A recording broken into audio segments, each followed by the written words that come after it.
Welcome to Obesity, a Disease, the official Obesity Medicine Association podcast exploring the many facets of the disease of obesity. In this series of podcasts, we have carefully selected recent articles included in the latest version of the OMA obesity algorithm. We then discuss this new science with obesity experts. I'm Mark Labriola, and in this episode, OMA Chief Science Officer Dr. Harold Bays interviews Dr. Nick Pennings about the effects of intermittent versus continuous energy intake on insulin sensitivity and metabolic risk in women with overweight. Obesity, a Disease podcast is brought to you by the Obesity Medicine Association, the clinical leader in obesity medicine. Today, we're fortunate to have with us Dr. Nicholas Pennings. Nick, why don't you tell the people who you are and what you do? This is Nick Pennings. I am the chair of family medicine at Campbell University School of Osteopathic Medicine, and I am an executive director for clinical education at the Obesity Medicine Association. And I have a particular research interest in the relationship between insulin, insulin resistance, and weight change. Well, then you're the perfect person for today's discussion, because we're going to be talking about an article that was published in Obesity in 2019. And the first author is Hutchinson, and the name of the article was Effects of Intermittent Fasting versus Continuous Energy Intakes on Insulin Sensitivity and Metabolic Risk in Women with Overweight.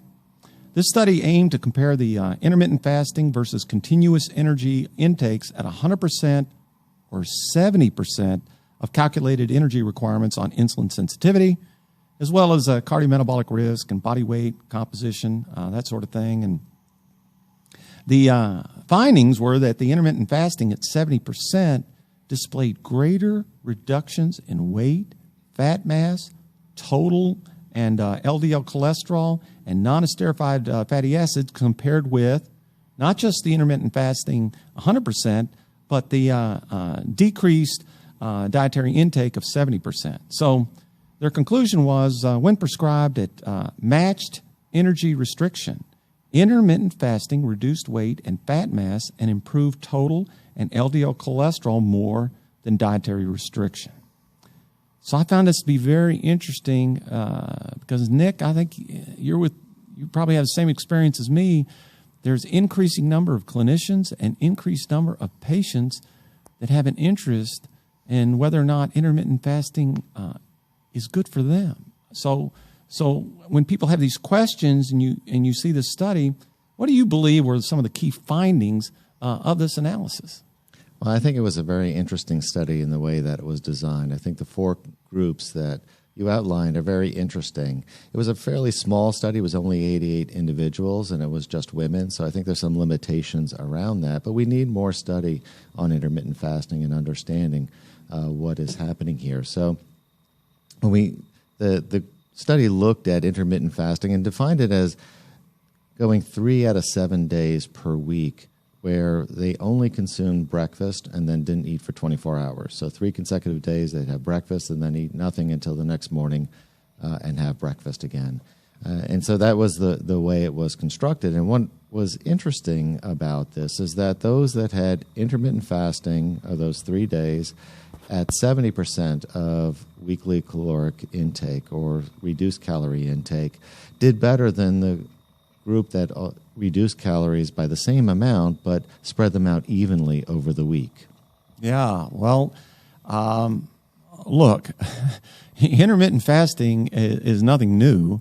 It's been going on since the beginning of time, I imagine, either for religious reasons or logistical reasons and challenges getting food on a consistent basis and such.